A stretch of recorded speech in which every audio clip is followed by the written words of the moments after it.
If you think medieval princesses were just, passive figures waiting in towers, consider this. Oh, this is a wild detail. Right. So 300 years after her death, a Portuguese queen's legacy of charity was so overwhelmingly potent that propagandists on the exact opposite side of the planet had to invent stories about her. They literally called her a demonic sorceress just to stop people from admiring her. Yeah, they had to make her the ultimate villain. Exactly. Welcome to today's deep dive. We are exploring a historical figure from the 14th century who was part royal powerhouse, part radical ascetic, and honestly entirely unwilling to play by the rules of her time.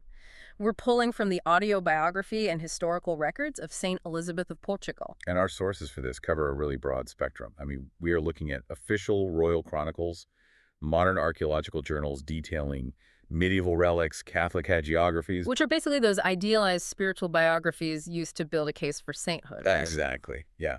And, incredibly, a piece of 17th century Japanese anti-Christian propaganda. That Japanese text is what really hooked me, honestly. We will definitely get to how a 14th century queen becomes a villain in Japan centuries later. But to understand the global reach of her legacy, we have to look at the incredibly concentrated wealth and power she was born into. Right, because her starting point is crucial. So she was baptized Isabel of Aragon in 1271, though English speakers know her as Elizabeth. She was born in the Aljaferia Palace in Zaragoza, which is in modern-day Spain. And this wasn't just, minor nobility. She was the daughter of King Peter III of Aragon and Constance of Sicily. Which means she is born into the 1% of the 1%. Seriously, like ultra well. Oh, absolutely. She was eventually the sister to 3 different kings. The geopolitical influence of her family basically spanned the entire Mediterranean. But, with that status came immense pressure. And it actually started from day one with her name. Right, the namesake. Yeah, she was named after her great aunt, St. Elizabeth of Hungary, who was already this monumental figure in the church, famous for giving up her wealth to serve the poor. Handing a child that name in the 13th century was essentially handing them a behavioral blueprint. It's like setting the bar impossibly high before she can even walk. And usually when we look at the early years of someone who ends up canonized, we find some worldly ambition, right? Or a rebellious youth they eventually have to overcome, partying, chasing money, that sort of thing. The classic redemption arc. Exactly. But Elizabeth's rebellion was the complete inverse. In a royal culture that was totally defined by excess, her ultimate flaw, at least to her peers, was her extreme, stubborn piety. She was the buzzkill of the castle. Pretty much. She insisted on fasting. She recited the full divine office, which is the daily set of prayers that monks use to mark the hours of the day. She went to mass twice daily. She completely rejected the extravagant partying expected of a young princess. And that rejection, it created a tremendous amount of social friction when she was married off.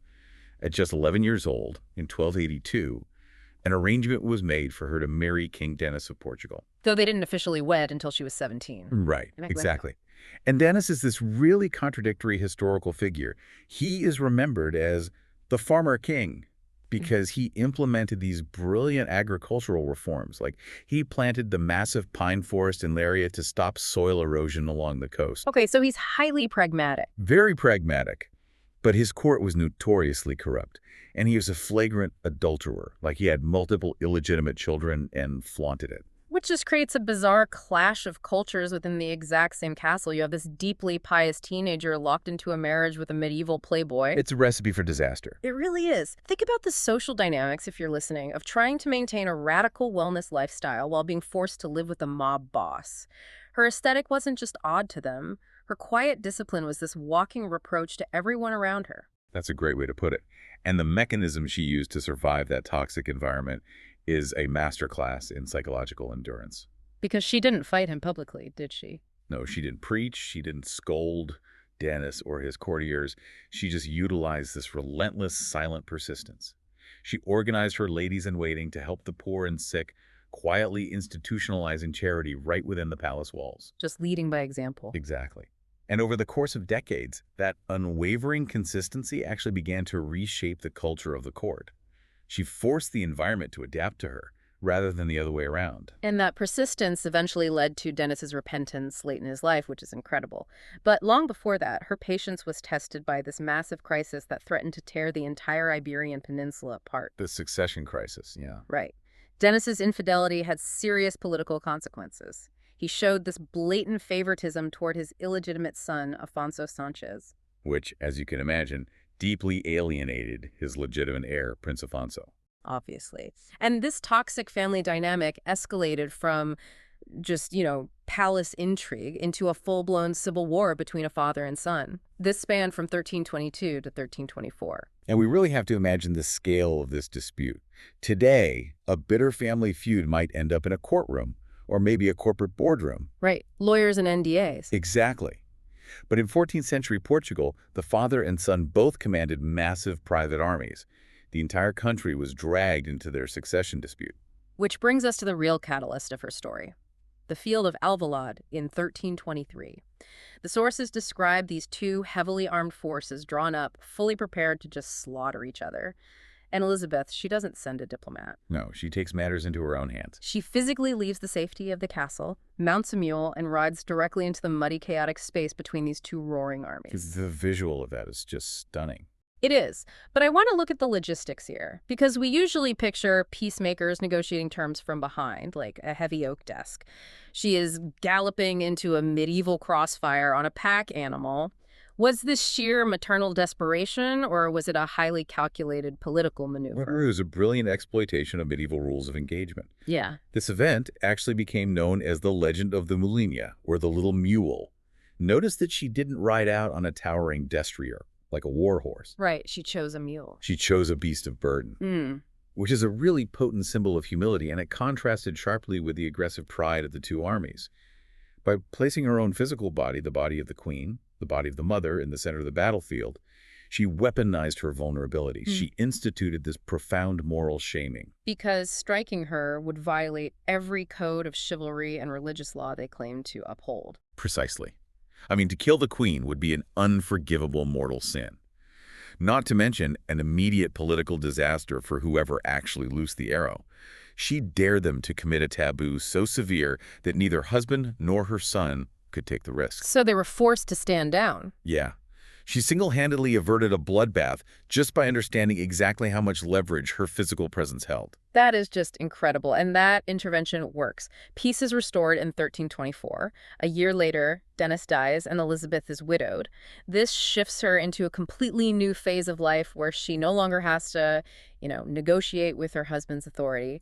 She sheds the royal silks, she adopts the rough habit of the poor Clares, and dedicates herself entirely to serving the marginalized. Nice. She doesn't actually become a fully cloistered nun, does she? No, and that is a crucial logistical detail for how she achieved so much. She joined what is called the Third Order of St. Francis. A third order? What's that? So the church created third orders, basically as a loophole for lay people, often nobility, who wanted to commit to the spiritual rigor of a monastic life without formally abandoning their worldly responsibilities or, more importantly, their property. Oh, so she got to keep her money. Exactly. If she had become a traditional cloistered nun, she would have had to surrender her vast personal wealth and her political influence to the church. So by utilizing that loophole, she maintained control of her dowry and her widow's pension, which totally explains how she managed to fund her staggering infrastructure projects. I mean, she built orphanages, established halfway houses to rehabilitate prostitutes, and refounded the monastery of Santa Clara Vella in Coimbra. She essentially had the capital to act as an independent institution all on her own. Which became absolutely critical during the Great Famine of 1333. When starvation hit Coimbra, the situation was catastrophic. Elizabeth bypassed all the typical bureaucratic delays and just simply opened the royal vaults. Just through the doors, though. Yeah. She distributed vast amounts of flour, bread, meat, and money directly to the starving population. And the crazy thing is, the pushback she received didn't come from the public or the church. It came from her own household. Her own accountants were furious. Right. Her advisors scolded her for emptying the treasury. They argued she needed to maintain reserves for the future, and her response perfectly captures her worldview. She stubbornly replied that if she allowed people to wither away from hunger right in front of her eyes just to protect a ledger, their deaths would be entirely on her hands. To her advisors, she was committing fiscal sabotage. But to the public, she was their sole lifeline. She really demonstrated that radical charity often looks deeply irresponsible to those tasked with maintaining the status quo. That tension between radical charity and institutional power is what caused her legacy to ripple outward for centuries. Which actually brings us back to that Japanese anti-Christian propaganda from the 17th century. This is such a wild historical crossover. It really is. We have this writer named Suzemon who specifically targets Elizabeth. How does a Portuguese queen end up in the crosshairs of a writer in Edo period Japan? Well, it all comes down to global trade routes Hmm. and the exportation of culture.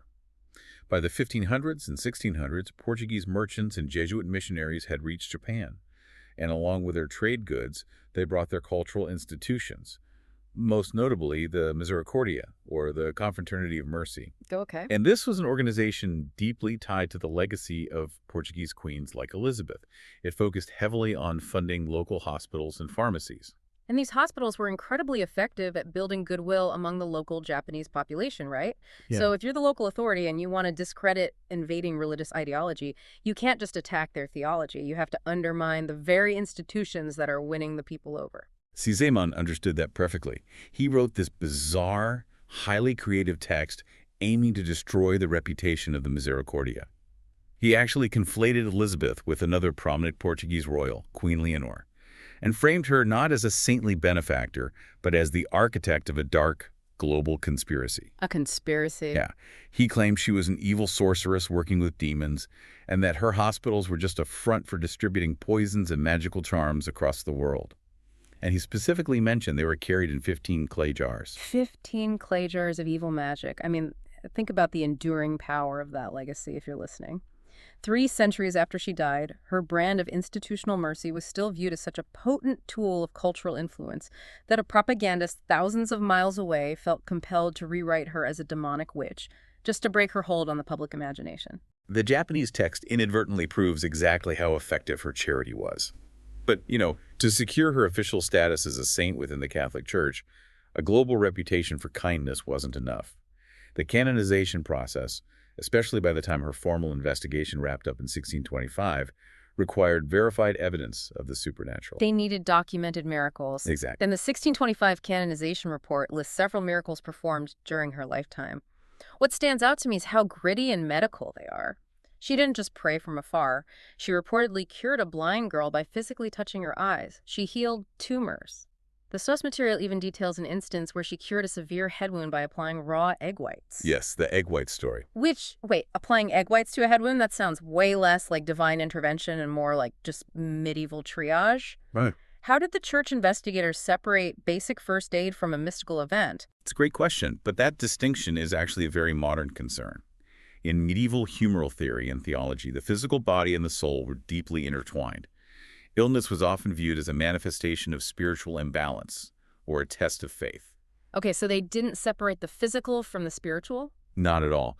Her willingness to personally touch the bleeding, the diseased, and the marginalized, like kissing an ulcerating sore to heal it, was viewed as a direct conduit for divine grace. The miracle wasn't just the physiological recovery of the patient. It was the radical humility of a ruling monarch willingly covering her hands of the blood and infection of peasants. Ah, so her touch itself was the medicine. That context makes the egg white story much more profound. It wasn't just a hack. It was an act of profound physical solidarity. But of course, her most famous miracle, the one that truly defines her iconography, is the miracle of the roses. Oh, this is the defining legend for her. The hagiographies recount that she was sneaking out of the palace in the dead of winter, and she had her apron filled with bread to distribute to the poor. King Denis, who is highly suspicious of her constant diversion of royal resources, intercepts her. He catches her in the act. Right, and he demands to see exactly what she is hiding in her lap. So she opens her apron and says, "Roses, my lord." And the bread has impossibly transformed into fresh, blooming roses in the middle of winter. It's such a striking image. It is. And whether you view that as a literal historical event or a symbolic hagiography, it perfectly encapsulates how she operated. She defeated his aggressive patriarchal control with something beautiful and undeniable. It's the ultimate representation of her charism, really, turning the mundane reality of bread into a divine mandate that even a king couldn't argue with. And that relentless drive to intervene didn't stop as she aged. Which brings us to the Transitus, her final moments, and the physical toll her mission eventually took. So we move to the year 1336. She is 65 years old, dealing with failing health. But a new succession crisis erupts. Her son, who is now King Afonso IV, is marching his army against his own nephew, the King of Castile. It's just another devastating family conflict threatening the entire region. Right. And despite being weak and ill, she completely refuses to let them fight. She undertakes this exhausting journey to the castle of Estremoz, where the armies are gathering, and once again she places herself between warring factions and successfully brokers a peace treaty. But the exertion of that journey and the intense negotiation, it completely drains her reserves. Immediately after the terms are arranged, she collapses from a severe fever. The chronicles actually record that on her deathbed she experienced a profound vision of the Virgin Mary, and she died shortly after on July 4th, 1336. Her death, however, was just the beginning of a centuries-long saga involving her physical remains. The mystery of the relics. Yes. She was initially buried in this magnificent Gothic sarcophagus in Coimbra at the convent of Santa Clara Velha. But the geography of the site was deeply flawed. The nearby Mondego River repeatedly flooded the convent, basically submerging the floors. Right, so by the 17th century, the flooding became so severe that the nuns were forced to just abandon the original building. They built a new monastery on higher ground, Santa Clara Nova, and obviously they had to move her tomb. And when they opened the sarcophagus to transfer her, they uncovered something the church viewed as ultimate proof of her sanctity. Her body was completely incorrupt. Which is wild. It is. In Catholic tradition, an incorrupt body is one that resists the normal process of decomposition without any artificial embalming. It was historically interpreted as a sign that the individual's flesh was so pure it wasn't subject to the decay of the earthly world. And her uncorrupted hand is actually still displayed to pilgrims in Coimbra every 4 years. But the state of her body wasn't the only discovery. When investigators opened the tomb in 1612 to gather evidence for her canonization, they found specific archaeological artifacts sealed right alongside her. They found a perfectly preserved wooden staff and a leather pouch adorned with a scallop shell. And those items are incredibly specific identifiers. They are the traditional gear of a pilgrim traveling to the shrine of Santiago de Compostela, which is a journey she actually undertook in 1325, shortly after her husband died. Right. And that wooden staff had been sealed in the dark for nearly 300 years. Once it was brought into the light, it immediately acquired immense spiritual and even kinetic value. The legends say that when the workers were trying to move her impossibly heavy stone tomb up the hill to the new monastery, human strength completely failed them. They just couldn't budge it. It was too heavy. Exactly.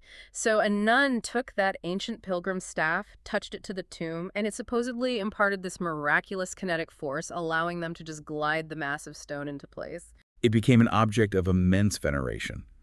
When she was officially canonized in 1625, which, by the way, was this massive theatrical event in Rome with sets designed by the legendary Baroque artist Gian Lorenzo Bernini, the staff was paraded through the streets of Coimbra in a silver reliquary. Wow. The canonization was really the church formally validating a woman who used her privilege to subvert the expectations of her gender and class at every turn. Looking at her entire arc, Elizabeth of Portugal completely dismantled the mechanics of medieval power.